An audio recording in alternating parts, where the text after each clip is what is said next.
యోగాతో బరువు తగ్గటం సులభం కేవలం 21 రోజుల్లో.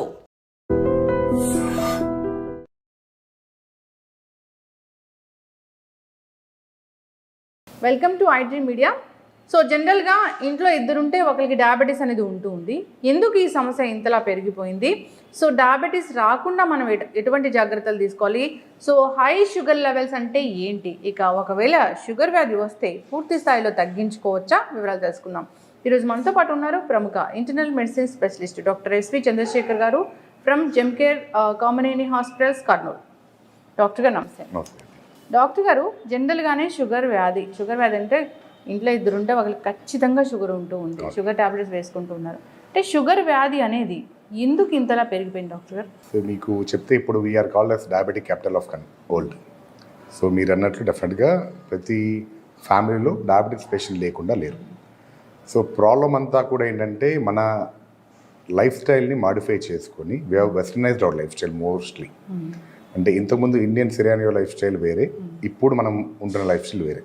ఇంతకుముందు ఇండియాలో అందరూ కష్టపడి పనిచేసే వాళ్ళు ఎక్కువ ఉండేవాళ్ళు. నౌ ఆఫీస్ లైఫ్ స్టైల్ ఎక్కువ అయిపోయింది. And more over availability of foods. ఇంతకుముందు మన ఇండియన్ కంట్రీ ఎలా ఉండేది అంటే availability of foods, healthy foods మాత్రమే అవైలబుల్ ఉండేవి. ఇప్పుడు అవైలబిలిటీ ఆఫ్ ఫుడ్స్ మారిపోయాయి. సో ఇదంతా కూడా ఏంటంటే you have just change your life style completely. అంటే మన పద్ధతి వేరే, మన మూలాలు వేరే, ఇప్పుడు మనం లీడ్ చేసిన లైఫ్ వేరే. So most of the times మన లైఫ్ స్టైల్లో వచ్చే మార్పుల వల్లే ఈ జబ్బులు అనేవి వస్తున్నాయి. సో ఇప్పుడు మోస్ట్ ఆఫ్ ద టైమ్స్ అంటే మీరు we are talking about diabetes mainly. But ఏంటంటే ఇప్పుడు మెయిన్ అన్ని జబ్బులు కూడా లైఫ్ స్టైల్ చేంజ్. వయసు పెరిగింది, ఇన్ఫెక్షన్లు తగ్గాయి, జనాలు ఎక్కువ రోజులు బతుకుతున్నారు. బట్ అందరూ ఏదో ఒక రోగంతో ఉంటున్నారు. ఆ రోగాలన్నీ ఏంటంటే ఒకటి బీపీ, రెండోది షుగరు, మూడోది కొలెస్ట్రాల్ లెవెల్ ఎక్కువ అవడం, దానివల్ల హార్ట్ అటాక్లు, పక్షవాతాలు లేదా కాళ్ళలో పుండ్లు, ఇన్ఫెక్షన్లు.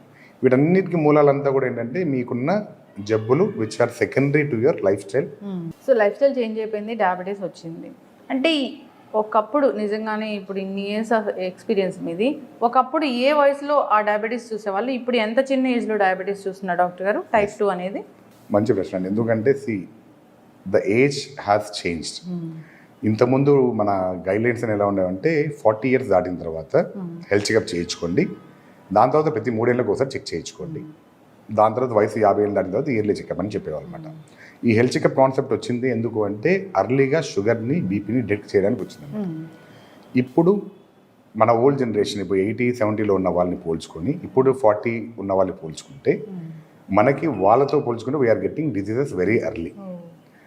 ప్రాబ్లం మళ్ళీ సేమ్ అనమాట. వాళ్ళు తిన్న తిండి వేరే, వాళ్ళు లీడ్ చేసిన లైఫ్ వేరే, మనం తింటున్న తిండి వేరే, మనం పనిచేస్తున్న తీరు వేరే. సో ఈ రెండు చేంజెస్ వల్ల యంగ్ ఏజ్లో మీరు అడిగినట్లు బిలో 30 కూడా చాలా మందిలో షుగర్లు చూడడానికి జరుగుతుంది. సో దీనికి ముఖ్య కారణాలు ఏంటంటే లైఫ్ స్టైల్లోనే work style, to be frankly see. So పాత వాళ్ళకి వర్క్ ప్రెషర్ అనేది లేదు. పొలం పోయినామా, పని చేసుకున్నామా, పండింది తిన్నామా, హ్యాపీగా ఉన్నామా. But now generation is running behind money, success. So అలా పరిగెత్తాలంటే ఏం చేస్తారు? You have to change in everything. So ఏ టైంలో తింటున్నామో తెలియదు, ఏ టైంలో పడుకుంటున్నామో తెలియదు, అండ్ ఎంత స్ట్రెస్ తీసుకుంటున్నామో కూడా తెలియదు. సో కనపడిన మేజర్ ఫ్యాక్టర్ స్ట్రెస్. ఎందుకంటే ఎవరిని తీసుకున్నా స్ట్రెస్ అనేది లేకుండా లైఫ్లో ఎవరు పని చేయట్లేదు. Which will change your hormonal balance so badly that early స్టేజ్లోనే మనకి బాడీలో చేంజెస్ వచ్చి షుగర్, బీపీ అని బయటపడతాయి. 30 years వాళ్ళు వెళ్ళి చెక్ చేయించుకోవాల్సిందే, హోల్ బాడీ చెకప్ అనేది. షుగర్ ఉందా, బీపీ ఉందా, ఇలా పూర్తి స్థాయిలో. అయితే ఇప్పుడు హై షుగర్ లెవెల్స్ అంటే ఎంత ఉండాలి డాక్టర్ గారు? ఎంత ఉంటే మనం దాన్ని హై అంటాము? నార్మల్గా మనకి గైడ్లైన్స్ ఉంటాయి, WHO గైడ్లైన్స్ అని అంటాము. వరల్డ్ హెల్త్ ఆర్గనైజేషన్ ఇచ్చేది ఏంటంటే ఫాస్టింగ్ బ్లడ్ షుగర్ 126 కన్నా తక్కువ ఉండాలి, 126 బిలో ఉండాలి. And post lunch blood sugar మనకి 180 బిలో ఉంటే సరిపోతుంది. సో మనకి ఈ లెవెల్స్లో మెయింటైన్ అవుతున్నాయి అంటే చాలా మటుకు షుగర్ లేనట్లు. ఇంతకన్నా ఎక్కువ వచ్చింది అంటే దాంతోపాటు మనం ఏం చేస్తున్నాం, ఇప్పుడు యావరేజ్గా 3 నెలల షుగర్ వాల్యూ చెక్ చేస్తున్నాం, HbA1c అని. ఇది నార్మల్గా మనకి 5.4 నుంచి 6.5 మధ్యలో ఉంటే ప్రీ డయాబెటిక్ అంటాం. లెస్ దాన్ 5.4 ఉంటే నార్మల్, మోర్ దాన్ 6.5 అంటే diabetic. So health checkup concept ఏంటంటే ఎందుకు చేస్తున్నాం హెల్త్ చెకప్? యాక్చువల్ చాలా మందికి హెల్త్ చెకప్ అంటే ఒక అపోహ, అంటే హాస్పిటల్లో ఏదో దానికోసం చేస్తున్నా ఇది అని భయపడుతుంటారు. ఐడియల్గా ఏంటంటే మనకి షుగర్ కానీ, బీపీ కానీ, కొలెస్ట్రాల్ కానీ ఇవి ఏవి మీ బాడీలో చేంజెస్ వచ్చిన తర్వాత, అంటే మీరు అన్నారు కదా ఇందాక high sugar values, high BP values, ఇవి వచ్చిన వల్ల లక్షణాలు చాలా మందికి రావు. ప్రాబ్లం ఏంటంటే మనకి ఏదైనా లక్షణం వస్తేనే డాక్టర్ దగ్గరికి వెళ్తాం, అప్పుడే చెక్ చేయించుకుంటాం.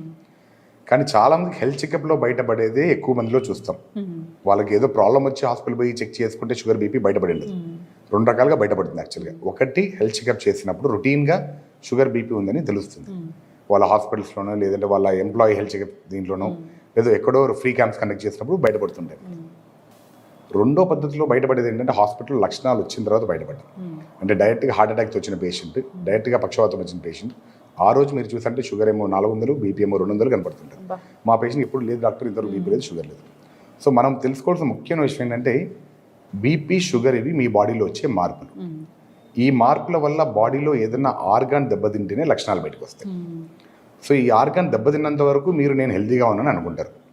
సో అలా ఉండడం వల్ల మీరు you don't go for any checkup. BP పెరుగుతుంది అంటే లోపల ఆర్గాన్ ఏదైనా ఇష్యూ వల్ల బీపీ హై అవుతుందా డాక్టర్? లేదు, బీపీ పెరగడానికి వేరే కారణాలు ఉన్నాయన్నమాట. మళ్ళీ మనకి యాజ్ ఐ టోల్డ్ యూ, మన బాడీలో ఉన్న స్ట్రెస్ లెవెల్స్ మారిపోయినా, హార్మోన్ లెవెల్ ఇంబ్యాలెన్స్ వచ్చినా, లేదా బాడీలో ఏదన్నా ఆర్గాన్ అంటే ప్రైమరీ, సెకండరీ 2 రకాలు ఉంటాయి. మళ్ళీ మనందరం చూసేది ప్రైమరీ హైపర్టెన్షన్, కారణం లేని బీపీ, వయసు పెరిగే కొద్దీ బీపీ వచ్చేది.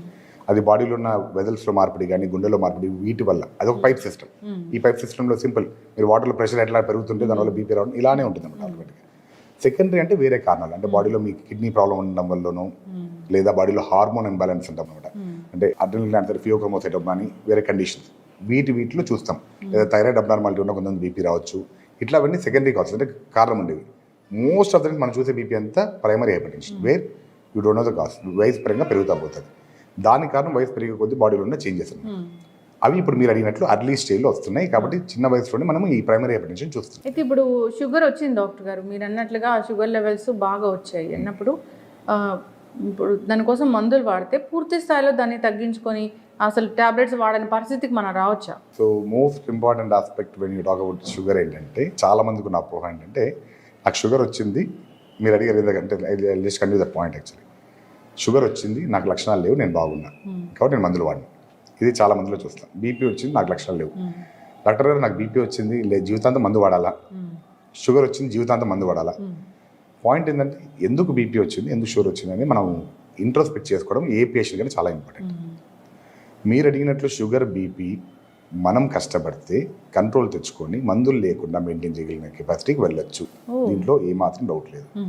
పాయింట్ అంతా ఏంటంటే ఫస్ట్ ఫోర్మోస్ట్ సినారీ ఏ పేషెంట్ను నమ్మాల్సింది, నాకు వచ్చిన మార్పుని నేను సరిదిద్దుకోవాలా. BP and sugar are only changes in your body which are because of your abnormal life style. Life style set చేస్తే your BP and sugar can come back to normal. ఇది పేషెంట్కి మనం అవగాహన చేయాలి. So as a doctor what I do personally is, నా patient రెండే చెప్తా. నా దగ్గరకు వచ్చావు, షుగర్ వచ్చింది, బాగానే ఉంది, బీపీ వచ్చింది, బాగానే ఉంది. నేను 2 రకాల ట్రీట్మెంట్ ఉన్నాయి. ఒకటి నువ్వు చేయాల్సింది, ఒకటి నేను చేయాల్సింది. నేను చేసే ట్రీట్మెంట్ కేవలం మందులు ఇస్తాను, బాబు ఈ పద్ధతి ఫాలో అవ్వమని నేను చెప్తాను. చెప్పిన తర్వాత చేయాల్సిందంతా ఎవరు? పేషెంట్. సో ఐడియల్గా first modality of treatment is with the patient, not with the doctor. So patient అది నమ్మాలి and we should make it believe. As a doctor మనం పేషెంట్ని అది నమ్మించాలి. ఆ లైఫ్ స్టైల్ చేంజ్ ఏ పేషెంట్ అయితే యాక్సెప్ట్ చేస్తాడో, వీళ్ళు ప్రాపర్గా లైఫ్ స్టైల్ మెయింటైన్ చేస్తూ వస్తే, and it is not temporary, జీవితాంతం లైఫ్ స్టైల్. మందులు వేసుకుంటావా, లైఫ్ స్టైల్ మార్చుకుంటావా, మోస్ట్ ఇంపార్టెంట్. జీవితాంతం మంచి లైఫ్ స్టైల్ నేను ఫాలో అవుతాను అంటే ఆటోమేటిక్గా షుగర్, బీపీకి వాడాల్సిన మాత్రలు అవాయిడ్ చేసే కెపాసిటీకి మీరు రీచ్ కావాలి.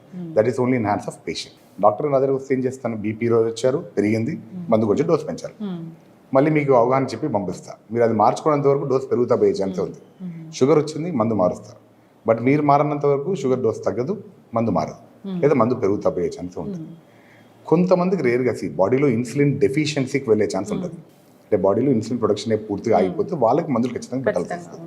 Like type 1 diabetes. టైప్ 2 డయాబెటీస్లో కూడా వయసు కొద్దీ మన సెల్స్ చనిపోతూ వస్తాయి కాబట్టి వాళ్ళలో అవసరం పడవచ్చు. బట్ మీరు అడిగిన ఆ యంగ్ ఏజ్ ఉంది కదా, 30, 35, 40 మధ్యలో వచ్చేవాళ్ళు, yes these people can reverse the diabetes. కానీ షార్ట్ కట్ లేదు. ప్రాబ్లం అంతా ఏంటంటే you are hearing lots and lots of nonsense outside. Like అదేదో వాడితే షుగర్ తగ్గిపోతుంది, ఇదేదో కషాయం తగ్గిపోతుంది, ఇదేదో చేస్తుంది. See, it is end of the day, simple logic of your sugar is ఎంత తింటున్నావు, ఎంత ఖర్చు పెడుతున్నావు. నీకు షుగర్ అంటే అర్థం ఏంటి, నువ్వు ఖర్చు పెట్టాల్సిందనే ఎక్కువ దాచిపెట్టుకున్నావు లోపల, దాని అంతా బయటికి తీయాలి. So that you need to work more. మరి డాక్టర్ గారు కొన్ని రకాల డైట్స్ ఉన్నాయి, షుగర్ తగ్గిస్తాం వెంటనే అంటున్నాయి. అవి that's what I believe. There is no shortcut for diabetes. Only thing is ఎంత తింటున్నాం, ఎంత ఖర్చు పెడుతున్నాం. Most important aspect of life. ఈ బ్యాలెన్స్ దాటి పని చేయాలి మీరు 2000 క్యాలరీస్ తినంటే 2000 క్యాలరీల కన్నా ఎక్కువ ఖర్చు పెడితేనే ఆ రోజు తినేది ఖర్చు పెట్టేస్తున్నారు, వెనకల మీలు పెట్టింది కూడా బ్యాంక్లోంచి బయటికి తీసి ఖర్చు పెడుతున్నట్లు చేయాలి. మనం బ్యాంక్లో దాచుకున్నట్లు నల్లధనం దాచుకున్నట్టు అయితే పెట్టుకున్నామంటే షుగర్ విల్ నాట్. సో ఈ balance people should know. Indian style life style food హ్యాబిట్స్తో ప్రాబ్లం అది. మార్నింగ్ లేస్తేనే you have to have a cup of coffee or tea whatever my. ఇది అయిపోయిన వెంటనే మళ్ళీ లేసినవి బ్రష్ చేసినా అయిపోయింది snacks, sorry tiffin. Proper tiffin అయిన తర్వాత మళ్ళీ 10-11 గంటలకి మీరు వర్క్లో ఉన్నా ఇంట్లో ఉన్నా ఒక కాఫీ టీ అలవాటు. మళ్ళీ మధ్యాహ్నం 1 o'clock 2 o'clock మళ్ళీ లంచ్. మళ్ళీ 4-5 o'clock ఇంటికి వెళ్తే ఫ్రైడ్ ఐటమ్స్ వైఫ్ అని చేసి పెడుతుంది, లేదా బయట ఫ్రెండ్స్ బజ్జీలో ఏదో ఒకటి తింటాం. మళ్ళీ 8 o'clock మళ్ళీ యూ హ్యావ్ ఎ డిన్నర్. మళ్ళీ పడుకునే ముందు ఏదో ఒక నోట్లో వేసుకొని పండుగ తినే అలవాటు. So that is the problem with your diet. So మీకు నెంబర్ ఆఫ్ క్యాలరీస్ ఎలా తెలుస్తాయి అప్పుడు? సార్ నేను 3 పూట్ల తిండి తగ్గించాను, మిగతా 3 పూటలు ఏమైంది? You don't calculate it. So you should know what you are eating. ఏ పూటకి ఏం తిన్నాం అంటే this doesn't mean that you should avoid. ఇప్పుడు మీరు అడే డైట్స్ అంటున్నారు కదా, ఈ డైట్లో అంతా వాళ్ళు ఏం చేస్తున్నారంటే యాక్చువల్గా మీ క్యాలరీని తగ్గించడానికి ట్రై చేస్తున్నారు. It's not that they are wrong or nothing. ఇంకో డైట్ వాళ్ళు చెప్తున్నట్టు ఏం చేస్తారు, ఓవరాల్ క్యాలరీస్ తగ్గించడానికి వాళ్ళు ప్లాన్ చేస్తున్నారు. But there is no single success formula. ఆ ఫార్ములా అంటే ఈ పార్టీకి that fellow would be the billionaire in the world, right? No weight reduction formula, no diabetic formula. ఈ రెండు కనుక్కుంటే మాత్రం I think that fellow will be the billionaire of this era. So అది లేవు. You have to try hard by yourself. అయితే doctor గారు ఇక షుగర్ని కంట్రోల్ చేసుకోలేకపోతున్నారు, టాబ్లెట్స్ మాత్రం వాడుతున్నారు, షుగర్ కంట్రోల్ అవ్వట్లేదు. బాగా హై షుగర్ వస్తే బాడీలో ఏ ఆర్గన్స్ మీద ఇది ప్రభావం చూపిస్తుంది? మామూలుగా షుగర్కి మనం 2 రకాలుగా మాట్లాడతాం, microvascular injury, microvascular injury. Microvascular అంటే చిన్న బ్లడ్ వస్తుంది. దాంతో ప్రాబ్లం అంటే షుగర్ లోపల చెడు పేరుకుపోతాయి. సో రక్తనాళాల్లో బూడిపోతాయి అనమాట. సో దానివల్ల పెద్ద రక్తనాళాలు బూడిపోవచ్చు, చిన్న రక్తనాళాలు బూడిపోవచ్చు. సో ఈ చిన్న రక్తనాళాలు బూడిపోవడం వల్ల మెయిన్ వచ్చే కంప్లైంట్ ఒకటి కన్ను. సో ఐసైట్ తగ్గిపోవడం, లోపల రెటినల్ డ్యామేజ్ రావడం. సో దానివల్ల చూపు మందగిస్తా పోతుంది, తొందరగా క్యాట్రాక్ట్ రావడము, తొందరగా చూపు మందగించడం, తొందరగా అద్దాలు మార్చుకుంటూ పోవడం, ఇవన్నీ కూడా జరుగుతుంటాయి. 2 ఇంకొకటి ఏంటంటే మనకి వచ్చేది కిడ్నీ పైన ఎఫెక్ట్. సో కిడ్నీ పైన ఎఫెక్ట్ వచ్చింది అంటే తెలియకుండా కిడ్నీలో నుంచి ప్రోటీన్ శాతం లూజ్ అవుతూ ఉంటుంది బాడీ. సో బాడీ వీక్ అవుతా పోతూ ఉంటుంది. 2 కిడ్నీ పైన ఎఫెక్ట్ వచ్చి క్రియాటిన్ లెవెల్స్ పెరుగుతూ పోతుంది. సో దానివల్ల 2 ప్రాబ్లం. 3వ ప్రాబ్లం కాళ్ళు రక్తనాళాలు బ్లాక్ అయ్యండి, కాళ్ళు తిమ్మిర్లు రావడం స్టార్ట్ అవుతాయి. చాలా మంది యూరిన్ కంప్లైంట్ చేసి తిమ్మిర్లు వస్తున్నాయి, మంటగా ఉంది కాళ్ళని చెప్తారు. ఇవి 3 మేజర్గా చూస్తున్న మైక్రోవాస్కులర్ కాంప్లికేషన్స్. చాలా మందిలో చూస్తాం, చూపు ప్రాబ్లం చెప్పడము, యూరిన్ ప్రాబ్లం చెప్పడము, ఇది చెప్పడం. మేజర్ అంటే ఏంటంటే మనకి main organs heart, brain. So brain పైన ఎఫెక్ట్ వచ్చిందంటే బ్లాక్ అయిందంటే మొత్తం స్ట్రోక్. ఒక్కసారి కింద పడిపోయారంటే పక్షపాతం వచ్చిందంటే ఇంకా మనం ఏం చేయడానికి లేదు, బెడ్ రిడన్ అయిపోతారు. లైఫ్ స్టైల్ అంటే రీహాబిలిటేషన్ చేసుకుంటానే చేయాల్సి వస్తుంది. 2 హార్ట్ అటాక్ వచ్చింది అంటే అర్లీగా వచ్చారు అంటే తొందరగా రికవరీ ఛాన్స్ ఉంది, లేట్గా వచ్చారంటే ఆటోమేటిక్గా ప్రాబ్లం వస్తుంది. మళ్ళీ 3 కాళ్ళల్లో పుండ్లు అయిపోవడం. సో కాలు కట్ చేయడం, ఇవన్నీ కూడా ఇన్ఫెక్షన్ వచ్చి జరగడం, ఇవన్నీ రెగ్యులర్గా ఉంటాయి అన్నమాట. ఇవి పక్కన పెడితే బాడీలో ఓవరాల్ మెటబాలిజం కూడా మారుతూ వస్తుంది. మనం మెయిన్గా చూస్తున్న కాంప్లికేషన్స్ ఇవే అనమాట. ఇవి కాకుండా బాడీలో మీకు కొలెస్ట్రాల్ శాతంలో మార్పు రావడం, బీపీలు అడిషన్, అంటే మీరు వింటుంటారు కదా అక్క చెల్లెళ్ళు అన్నదమ్ములు అంటే బీపీ షుగర్. సో ఒకదాని తర్వాత ఒకటి బాడీలో చేంజెస్ రావడం వల్ల ఇవి అది it can manipulate each other. So sugar వచ్చిందంటే బీపీ వచ్చే ఛాన్స్ కూడా అంతే ఉంటుంది. షుగర్ వచ్చింది డాక్టర్ గారు, ఈ ఆహారాలు ఖచ్చితంగా తీసుకోకూడదు మీరు అంటే ఏం చెప్తారండి? To be frankly saying there is nothing called as diabetic diet. కానీ ఇందాక మీరు చెప్పినట్టు కెలరీలు తగ్గించుకోవడం ఎలా? సో మనం ఎందుకు చాలా మంది డాక్టర్లు స్వీట్లు అవాయిడ్ చేయండి, షుగర్స్ అవాయిడ్ చేయండి, రైస్ తగ్గించండి, ఇవి చెప్తారు. This is routine practice which we do. గమ్మత్తైన విషయం ఏంటంటే మీకు డయాబెటీస్ మెల్టస్ అనే పేరు ఏంటంటే melting of flesh into urine అనే కాన్సెప్ట్ అనమాట. If you go back in history, first treat చేసేటప్పుడు తేనె తప్పించేవాళ్ళు షుగర్ పేషెంట్కి. ది స్టార్టెడ్ విత్ హనీ, దాని తర్వాత ఫ్యాట్ డైట్, దాని తర్వాత కీటో డైట్, అలా మారుతా వచ్చింది ట్రెడిషన్ అంతా. బట్ ఐడియల్గా there is no fixed diet. Only concept మనం తింటున్న ఫుడ్లో కెలరీలు ఎక్కువ ఉండకూడదు.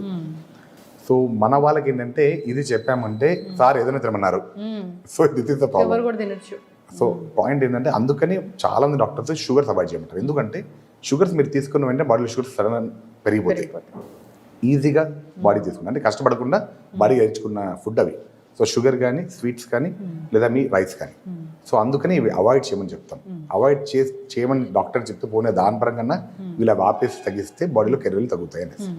ఎందుకంటే మీరు if you see about calories, మీరు ఎన్ని వెజిటేబుల్స్ తిన్నా అన్ని క్యాలరీస్ రావు. ఫ్రెష్ ఫ్రూట్స్ ఎన్ని తీసుకున్నా అన్ని క్యాలరీస్ రావు. బట్ రైస్ కొంచెం తిన్నా, షుగర్స్ కొంచెం తీసుకున్నా క్యాలరీస్ పెరిగిపోతాయి. అండ్ మనకి ట్రెడ్మిల్ చేసే అలవాటు ఉంటుంది చాలా మంది, లేదా వాక్ చేసే అలవాటు. ఇప్పుడు స్మార్ట్ వాచ్ వస్తుంది అందరికి. మీరు గంట సేపు నడిస్తే hardly will burn 270 or 250 calories max, లేదా మ్యాక్స్ కొంతమంది 200 depending on your walking style. ఇదే 200 క్యాలరీస్ ఒక cup coffee with 2 spoons of sugar వాడినంటే వచ్చేస్తుంది. సో ఇది మనకు తెలియాలి. Yeah, if you know that will be good enough. ఒక 4 మంచి అలవాట్లు చేసుకోవాలి ఖచ్చితంగా ఈ డయాబెటిక్ పేషెంట్స్ షుగర్ లెవెల్స్ కంట్రోల్లో ఉండాలంటే, లైక్ స్లీప్ కావచ్చు, వాక్ కావచ్చు, ఎక్సర్సైజ్, ఇలా ఏం చెప్తారు doctor? Ideal is walk. Best scenario is walk. ఎందుకంటే ఏది చెప్పినా మనం జిమ్ చేయమంటే జిమ్ కోసం ఎత్తుకుంటా పోవాలా, ముహూర్తాలు దొరకవు, టైం దొరకదు. రన్నింగ్ చేయాలంటే ఒళ్ళు సహకరించదు, ముసలు అయిపోయినా మోకాలు నొప్పులు వస్తాయి. లేదా ఏరోబిక్ యాక్టివిటీస్ చెప్పామంటే దానికి వేరే ప్లేస్ కావాలో చేయలేము. ఇవి రొటీన్గా మనం చూస్తాం. బట్ వాకింగ్ ముహూర్తం లేదు, nothing. You can walk at any point of time. చాలా మందితో ఉన్న ప్రాబ్లం ఏంటంటే, సార్ నాకు ఎస్పెషల్లీ వర్కింగ్ ఫీమేల్స్ పొద్దున్న లేచినప్పటి నుంచి సార్ పిల్లలకి అంత రెడీ చేయాలి, so we don't have any time. This is fact actually. Evening వచ్చిన తర్వాత కూడా they will be busy with. But ముహూర్తం లేకుండా ఏదో ఒక time you dedicate only for half an hour walking, and that should be a brisk walk. ఏదో నడిచాం సరదాగా అంటే కుదరదు, it should be a brisk walk. కానీ if possible, if you ask me a best advice, try to walk early in the morning where you are exposed to even sunlight. Okay.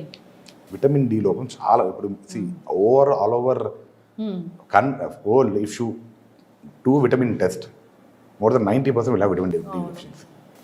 Problem ఏంటంటే we are not properly exposed to sun. Vitamin D లేకపోవడం వల్ల you can get sugar, you can get BP and all. Everything is linked, metabolism is linked actually. So point ఏంటంటే, if you are able to walk 1 hour in morning where you can bear that sunlight, preferably between 7 to 8. ఎందుకంటే యాక్చువల్గా మధ్యాహ్నం ఎండ correct మనకి, కానీ ఇప్పుడున్న సినారియోలో మనకి environment బాగాలేదు కాబట్టి you can expose to that type of sun. But you can expose to sunlight between 7 to 8 at least. Early morning కూడా అంతా రాకపోవచ్చు మనకి, బట్ 7 to 8 ఆ టైంలో అయితే బెటర్. రెండు as you said, best possible thing is avoid outside food, avoid junk food, try to eat a food which is made at home. This is enough for you to change your lifestyle. అసలు మాకు షుగర్లే రాకూడదు అంటే ఏం చేయాలి డాక్టర్? Same thing, you have to strictly follow what we are talking about now. So పొద్దున్న లేసి ఖచ్చితంగా 1 గంట వాకింగ్ చేయడం అలవాటు చేసుకోండి. Avoid all the junk foods and avoid all unnecessary tea. ఇండియాలో ప్రాబ్లం ఏం చెప్పినా టీ అండ్ కాఫీ. ఎక్కడ పోయినా టీ అండ్ కాఫీ, ఫ్రెండ్ కలిసినట్టు టీ అండ్ కాఫీ, బయటికి పోయినా tea and coffee. You don't know how many tea or coffee you drink a day. Minimum of average నాకు తెలిసినంత ఇండియన్ సినారియోలో you take 5 to 10 cups of coffee per day. Yes. So if you are able to avoid your coffee and tea, okay, take at least 1 time a day, that's enough. Preferably with no sugar. Best quality of your life. Walk for 1 hour a day. Regularize your diet. Make more of vegetables into your diet. Avoid all sweets and sugars. Yes. లేదు sir మొత్తం నోరు కట్టుకోవాలి అవసరం లేదు. If you are eating a sweet or taking any sugar entity, skip your next meals or reduce your size of next meal. That will be enough. Sugar ఉందా లేదా అని checkup చేయించుకోవాల్సిన అవసరం ఉంటుంది, టెస్ట్ చేయించుకోవాల్సిన అవసరం. ఇప్పుడున్న గైడ్లైన్ ప్రకారం 35 years తర్వాత you get 1 health checkup done. If check all your reports, ఎక్కడ ఏ ప్రాబ్లం లేదు, next checkup is only after 3 years. Okay. Till your age is 50. Okay. Problem ఏంటంటే health checkup has been a different concept now, out of fear, especially post COVID. Health checkups బాగా పెరిగాయి, yearly 6 చేయించుకుంటున్నారు. So ideally there is no need of that actually. Guidelines say that get at 35, all your reports are normal, next is only after 3 years. If unfortunately one of your report is abnormal, మీ BP no, sugar, uric acid levels, haemoglobin levels ఏదో ఒక abnormal, దాన్ని మాత్రమే check చేయించుకొని, if your doctor is saying to recheck again, then only do only that test. No need of entire battery of investigation to be done. అవన్నీ చేసుకోవాల్సిన అవసరం అయితే లేదు. So you get it done. If you are healthy, believe it that I'm healthy. ఇప్పుడున్న problem అంతా ఏంటంటే, covid తర్వాత we are seeing lot and lot of fear factor. For health care industry it is a different aspect, but for a patient that fear is making more nonsense now. N number of patients repeated ECGs ఎక్కువైతున్నాయి, repeated blood sugar checkups ఎక్కువైతున్నాయి. అంటే భయం అంతే, ఏదో చిన్న ఇది అనిపిస్తేనే వచ్చి test చేసుకోవడం. ఇన్ఫర్మేషన్ కూడా ఎక్కువైపోయింది డాక్టర్. యా, పీపుల్ మనం ఏదైనా గూగుల్ చేస్తే ఏదో ఒకటి లక్షణం ఉంది అంటే వెంటనే హాస్పిటల్కి వెళ్ళాల్సిన పరిస్థితి వస్తుంది. Human tendencies you attract negative more than positive. So మీకు ఆ చదివే గూగుల్ ఏంటంటే, మీకు ఒక 10 పేజీలు దొరుకుతుంది. 10 పేజీలో ఏది చెడ్డనో బాడీకి అదే ఇష్టం, మైండ్కి. Sir to final thing, mind will always see that negative and that is clearly taken up by mind. Positive ఎప్పుడు మైండ్ తీసుకోదు. See, usually negative is spread very faster than positive. This is a routine fact. Yes So అందుకని we always suggest you to avoid googling. Why? You don't know which is correct, which is because డాక్టర్గా చదివేటప్పుడు we have a problem. Whenever we have some complaint in our body, we start thinking that we have a major disease. Why? Because we are reading that. So ఏ చిన్న complaint వచ్చింది దీనికి cancer వస్తుందనే ఆలోచన first cancer దగ్గర వెళ్ళిపోతుంది. దీన్ని accept చేయడానికి ఇట్ టుక్ అస్ 15 years ఆ 10 to 15 years మెడిసిన్ ప్రాక్టీస్లో విచ్ ఈస్ నార్మల్ అనేది అర్థం చేసుకోవడానికి ఒక డాక్టర్ కావడానికి 10 years టైం పడుతుంది. Where you understand what is actually normal, that makes you to diagnose what is abnormal. ఇది క్వాలిటీ ఆఫ్ డాక్టర్. సో దానికి పట్టే టైమే 10 minutes కానీ 15 minutes, 10 years కానీ 15 years కానీ, and which you can't get in 10 minutes or 1 hour as to analyse the fact. Sugar tablets వాడడం start చేశాక చాలా మంది సంవత్సరాలు అవి వాడుతూ ఉంటారు, డాక్టర్ దగ్గరికి అసలు వెళ్ళరు. సో అలాంటి వాళ్ళకి ఏం చెప్తారండి మనం ఫైనల్గా? సో ఐడియల్గా you have to get it checked. So first time sugar start అయింది, మీరు చెక్ చేసుకున్నారు, మీ డాక్టర్ గారు టాబ్లెట్స్ ఇచ్చారు. You should check it frequently in the beginning, at least monthly once, till your dose is fixed. అంటే మీ body ఈ డోస్తో adjust అవుతుంది. ఇది అడ్జస్ట్ అయిన తర్వాత at least next checkup should be every 6 months once. Next 2 years వరకు బాగుంది, yearly once you can do it provided you sugars are normal. మీరు అడిగిన దానికి మెయిన్ ప్రాబ్లం ఏంటంటే లక్షణాలు ఉండవు. ఎందుకు పేషెంట్ డాక్టర్ దగ్గరికి పోయి చెకప్ చేసుకోరంటే వాళ్ళు రియలైజ్ అయ్యి బాడీలో ప్రాబ్లం వచ్చిందని రియలైజ్ అయ్యే లోపల బాడీలో డ్యామేజ్ జరిగిపోతుంది. సో అందుకే చాలామంది అబ్నార్మల్ షుగర్ బయటికి వచ్చేది ఇవన్నీ హార్ట్ అటాక్స్ కానీ ఇవన్నీ రావడానికి కారణం అదే. నాకు షుగర్ వచ్చింది, నేను మందులు వాడుతున్నా, నాకు బాగుంది, నాకు ఈ లక్షణాలు లేవు, సో నేను తిన్నా ఒకటే, నేను ఏం చేసినా ఒకటే, మాత్రలు వేసుకుంటే అది కంట్రోల్ చేసుకుంటుంది, ఇలా ఉంటుంది. Sugar will be spiking up. అది చాలా జాగ్రత్తగా ఉండాలి. కాబట్టి మీరు అడిగినట్లు you should be at least checking it 6 monthly, అంటే ప్రతి 6 నెలలకు ఒకసారి చెక్ చేసుకుంటే it will be always better. Yes, whole body checkup చేయించుకోవాలా వాళ్ళు? నో ఇందాక చెప్పే కదా మీకు, మీ ప్రాబ్లం ఏంటి షుగరే కదా, చెక్ షుగర్స్ ఓన్లీ. షుగర్కి అటాచ్డ్ ఉన్న కొన్ని ఇన్వెస్టిగేషన్ లైక్ కిడ్నీ పైన ఏమైనా ఎఫెక్ట్ వచ్చిందా, హార్ట్ మీద ఐ చెకప్ అవసరం ఉంటుంది. ఇవి మాత్రమే ఆ డాక్టర్ మీ లక్షణాలు బట్టి ప్రిస్క్రైబ్ చేద్దాం చేయించుకోండి. దట్స్ ఇట్, ఖచ్చితంగా. Not that everything has to be done. చక్కటి ఇన్ఫర్మేషన్ డాక్టర్ గారు. సో జనరల్గా కుకింగ్ ఆయిల్స్ చాలా రకాలు ఉంటాయి, అయితే దాంట్లో కోకోనట్ ఆయిల్ చాలా శ్రేష్టమైంది అని చెప్తూ ఉంటారు. తల్లిపాలతో సమానము ఈ కొబ్బరి నూనె అని చెప్తూ ఉంటారు. అయితే కోకోనట్ ఆయిల్ తీసుకోవడం వల్ల మనకు కలిగే ఆరోగ్య లాభాలు ఏంటి, ఎవరు తీసుకోవాలి, ఎవరు తీసుకోకూడదు, పూర్తి వివరాలు తెలుసుకుందాం. మనతో పాటు ఉన్నారు ప్రముఖ న్యాచురోపతి వైద్యులు డాక్టర్ జ్యోత్స్న పులిపాటి గారు. మ్యామ్ నమస్తే అండి. నమస్తే అండి. ఇప్పుడు వంటకి మనం కుకింగ్ ఆయిల్ వాడాలి అంటే కొబ్బరి నూనె అయితే వాడము, అవును, వేరుశనగ నూనె ఇలాంటివి. కొబ్బరి నూనె వాడడం మంచిదేనా? చాలా మంచిది కొబ్బరి నూనె. ఒకటే ఏంటంటే మనకి అలవాటు లేదు. ఇప్పుడు కేరళ సైడ్ వాళ్ళు కంప్లీట్లీ కొబ్బరి నూనెతోనే అన్నీ చేస్తారు. కుకింగ్ దాంతోనే ఉంటుంది, హెయిర్ ఆయిల్, హెయిర్ అప్లికేషన్ దాంతోనే ఉంటుంది, ఒంటికి రాసుకోవాలన్నా అదే ఉంటుంది, కాస్మెటిక్స్లో అంతా కూడా కొబ్బరి నూనె ఉంటుంది. సో అఫ్ కోర్స్ వాళ్ళకి కొబ్బరి అక్కడే పండుతుంది కాబట్టి లోకల్ క్రాప్ అంతగా ఉంటుంది కాబట్టి వాళ్ళు కొబ్బరి అలా వాడడము ఉంటుంది. ప్లస్ వాళ్ళ క్లైమాటిక్ కండిషన్స్కి ఆ కొబ్బరి నూనె వాళ్ళు అది వాడడము అండ్ వాళ్ళ హెల్త్ కూడా చూడండి అంతే బాగుంటుంది. అవును. అయితే ఇప్పుడు అందరూ కొబ్బరి నూనె వాడండి, అసలు అది మంచిదా కాదా అని అంటే యాక్చువల్లీ చెప్పాలి అని అంటే కొబ్బరి నూనె చాలా మంచిది.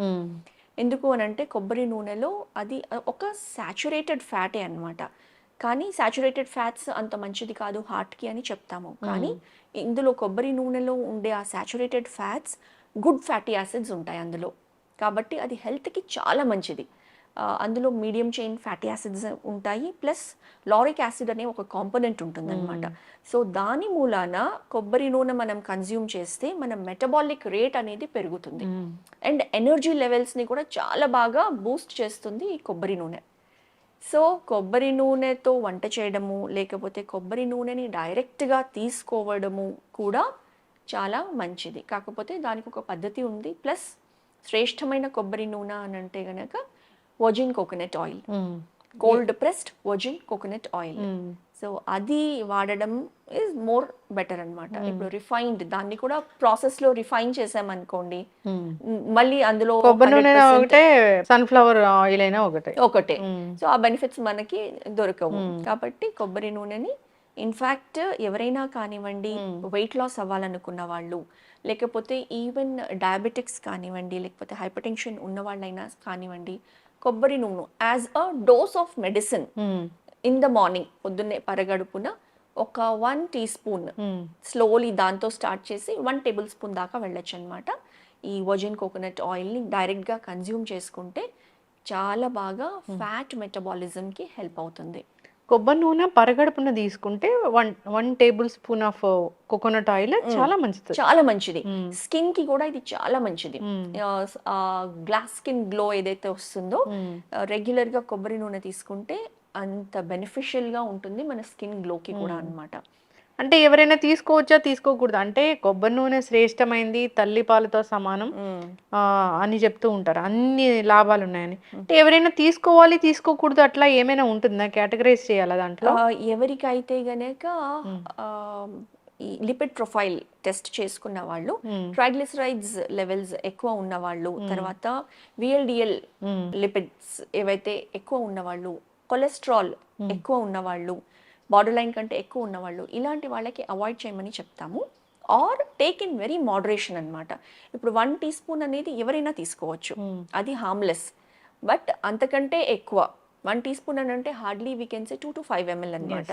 అంతకంటే ఎక్కువ తీసుకోవాలి అని అనుకున్న వాళ్ళు మాత్రం కంప్లీట్లీ డాక్టర్ పర్యవేక్షణలోనే తీసుకోవాలి, లేకపోతే అవాయిడ్ చేయాలి.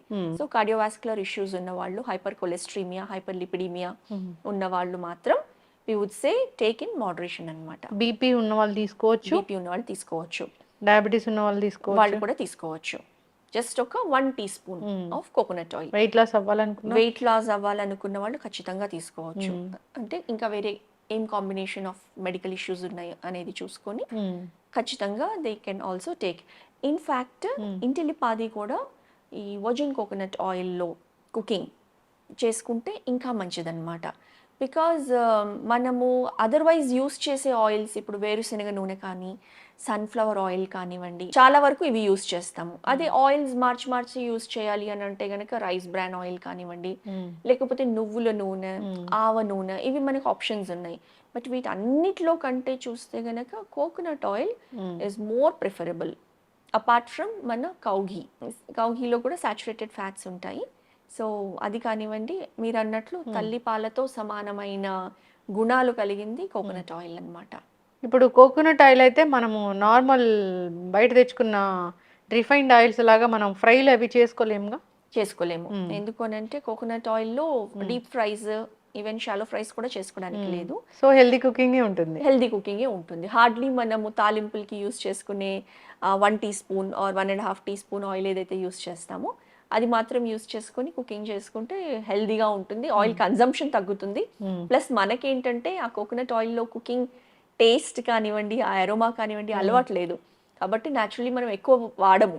బట్ ఆ హెల్త్ బెనిఫిట్స్ కోసం ఆ కొంచెం వాడుకొని చేసింది, లేకపోతే సాలడ్స్ లో ఈవెన్ మనము టాస్ట్ చేయడానికి కూడా కోకోనట్ జస్ట్ టాపింగ్ లాగా కూడా వాడతాం, అది వాడుకోవచ్చు. ఆలివ్ ఆయిల్ కూడా వాడతామా? ఆలివ్ ఆయిల్ కూడా సాలడ్ డ్రెస్సింగ్ కి, సాలడ్ టాపింగ్ కి వాడుకోవచ్చు. మెయిన్ థింగ్ ఏంటి అని అంటే, ఎందుకు olive oil are coconut oil మనము జస్ట్ సాలడ్ డ్రెస్సింగ్స్ కి వీటికి వాడుకోవచ్చు, వీటి స్మోకింగ్ పాయింట్ అంటాం అనమాట. అంటే వాటిని హీట్ చేసినప్పుడు కొన్ని ఆయిల్స్ కి హయ్యర్ స్మోకింగ్ పాయింట్ ఉంటుంది, లైక్ వేరుశనగ నూనె. కాబట్టి డీప్ ఫ్రైయింగ్ కి దానికి అవి ప్రిఫర్ చేయొచ్చు. అంటే అది 100 degrees, అది కూడా కోల్డ్ ప్రెషర్ అయితే అంత చేయలేకపోతున్నాము. కాబట్టి naturally cold pressed oils smoking point అనేది తగ్గుతుంది. బికాస్ దే బికమ్ కొంచెం హెల్దియర్ వర్షన్కి వచ్చేస్తాయి. ఈ వీటిని కూడా వేడి చేసినప్పుడు ఇమీడియట్లీ స్మోక్ వస్తుంది. సో అదే ఇండికేషన్ వాటిని మనం డీప్ ఫ్రైకి యూస్ చేయకుండా ఉండడం అనేది. సో జస్ట్ కుకింగ్, అదే లిటిల్ తాలింపుకి ఆర్ జస్ట్ షాలో ఫ్రైకి with little amount of oil అనేది యూస్ చేసుకుంటే హెల్త్ బెనిఫిట్స్ బాగా ఉంటాయి మనకి. ఇప్పుడు ఉదయం లేవగానే ఒక స్పూన్ ఆఫ్ కొబ్బరి నూనె ఈ నిమ్మకాయ రసంతో కలిపి తీసుకుంటూ ఉంటారు, నిమ్మరసంతో కలిపి. అంటే అది ఎందుకంటారు మ్యామ్? అంటే డైరెక్ట్ గా కన్జ్యూమ్ చేయలేని వాళ్ళు కొంచెం అలవాటు అవడం కోసము నిమ్మకాయ రసము, తేనె, అందులో కోకోనట్ ఆయిల్ వేసుకోవడము, లేదా ఈవెన్ కాఫీలో కూడా వేసుకొని తీసుకుంటున్నారు. బుల్లెట్ కాఫీ లాగా ఐదర్ కోకోనట్ ఆయిల్ యూస్ చేస్తారు లేదా బటర్ వేసుకుంటారు. సో వీటన్నిటితో కూడా ఏంటంటే చాలా పాపులర్ అయింది కీటో డైట్. అందులో ఈ ప్రాక్టీసెస్ అనేది చేస్తూ వచ్చారు. సో దాంతో ఏమవుతుంది అంటే directly fat metabolism or fat burning capacity అనేది బాడీలో ఇంక్రీజ్ అవుతుంది. Internally first fat cells target అవుతాయి, ఎస్పెషల్లీ మన abdomen fat or visceral fat దేన్నైతే అంటాము. మన బాడీలో ఉన్న ఇంటర్నల్ ఆర్గన్స్ ఏవైతే ఉన్నాయో heart, liver, lung, pancreas, digestive system, దాని చుట్టూతో ఉన్న ఫ్యాట్ని మనం విసరల్ ఫ్యాట్ అంటాము. సో విసరల్ ఫ్యాట్ ఎప్పుడైతే పెరుగుతుందో అది increased risk of heart or cardiac డిసీజెస్కి దారితీస్తుంది. కోకోనట్ ఆయిల్ తీసుకోవడంతో ఈ విసరల్ ఫ్యాట్ని డైరెక్ట్గా అది టార్గెట్ చేస్తుంది. సో ఈ అబ్డామినల్ ఆర్ విసరల్ ఫ్యాట్ అనేది తగ్గుతుంది అనమాట. ఓకే, వెయిట్ లాస్ కోసం అయితే బాగా పనిచేస్తుంది. బాగా పనిచేస్తుంది. కోకోనట్ ఆయిల్లో ఉన్న ఔషధ గుణాలు ఇంకా దేనిలో లేవు. ఇంకా తల్లిపాలతో సమానం అంటే ఇంకా దాన్ని మనము చెప్పలేము అసలు ఇట్లా ఉంటుంది ఇట్లా ఉంటుందని. ఎవరైనా తీసుకోవచ్చు. కాకపోతే మీరు అన్నట్లు కార్డియోవాస్కులర్ ఇష్యూస్ ఉన్న వాళ్ళు మాత్రం జాగ్రత్తగా ఎక్కువ క్వాంటిటీ కాకుండా వెరీ లిటిల్ క్వాంటిటీ తీసుకోవచ్చు. కుకింగ్ కూడా దీన్ని వాడచ్చు, జనరల్గా కూడా నార్మల్గా కూడా తీసుకోవచ్చు. సో బెల్లీ ఫ్యాట్ అనేది అందరికీ ఉంది కాబట్టి అందరూ తీసుకోవాలి ఖచ్చితంగానండి. ఏదైనా కానీ హెల్తీగా హెల్తీ ఫుడ్స్ మనం తీసుకుంటే కనుక మన హెల్త్ అనేది బాగుంటుంది. నిజంగా చాలామంది రకరకాల పికిల్స్, వేడి వేడి టీ, కాఫీలు ఇలాంటివి తీసుకోవడం వల్ల క్యాన్సర్లు వస్తున్నాయని కూడా చెప్తూ ఉన్నారు మ్యామ్. అవునండి. సో పొట్టలో వచ్చే క్యాన్సర్స్కి మెయిన్ కారణాలు ఏంటంటే ఆ పచ్చళ్ళు, వేడి వేడిగా తీసుకోవడాలు, అలాంటివే మెయిన్ రీజన్స్ అని చెప్తూ ఉన్నారు. సో హెల్తీ హ్యాబిట్స్ చేసుకోవాలి. సో మీరు అన్నట్లు కోల్డ్ ప్రెస్డ్ కోకోనట్ ఆయిల్ మంచిది, చాలా మంచిది. స్కిన్కి మంచిది, బాడీకి మంచిది, హెయిర్కి మంచిది, అన్ని రకాలుగా కోకోనట్ ఆయిల్ బరువు పెరగకుండా బరువు తగ్గించడానికి కూడా చాలా మంచిది. అది చక్కటి ఇన్ఫర్మేషన్ మ్యామ్. సో అలవాటు లేకపోయినా కొంచెంగా అలవాటు చేసుకోవచ్చు, మోడరేషన్ గా తీసుకోవచ్చు. చిన్నగా 1 టీ స్పూన్ అయితే ఎవరైనా తీసుకోవచ్చు. అదొక మెడిసిన్ లాగా పనిచేస్తుంది, ఒక ఔషధం తీసుకున్నట్లే అనమాట. బీపీలు, షుగర్లు అందరికి ఉన్నాయి కాబట్టి అందరూ కూడా తీసుకోవచ్చు, అదేం ప్రాబ్లం లేదు. చక్కటి ఇన్ఫర్మేషన్ అండి, ధన్యవాదాలు. నమస్తే అండి. Sir, one life lesson what medicine has taught you. Whatever you can do without expecting. But I really believe మన పాజిటివ్ యాటిట్యూడ్ ఉంటేనే మనం ఏదైనా సాధించగలం. గట్ని మనం కరెక్ట్గా డీల్ చేసినట్లయితే అది మనకి పాజిటివ్ హార్మోన్స్ని రిలీజ్ చేస్తుంది. షుగర్ వచ్చిన వాళ్ళ పరిస్థితి ఏంటి? పొట్ట దగ్గర పెరిగితే దాన్ని ఆండ్రాయిడ్ అంటారు, ఆండ్రాయిడ్ ఫోన్ కదా. అసలు థాట్స్ ఎందుకు వస్తాయి? బ్రెయిన్ డెడ్ అంటే దానికి ప్రపంచం అంతా కూడా కొన్ని నిర్దిష్టమైనటువంటి లక్షణాలు ఉంటాయి. మానసికంగా ధైర్యంగా ఉంటే క్యాన్సర్ జయించవచ్చు. You are a doctor for a cause sir, అంతే. వాళ్ళకి వచ్చిన ఆదాయం కాకుండా ఫ్రీ సర్వీస్ ఎంతమందికో చేస్తారు.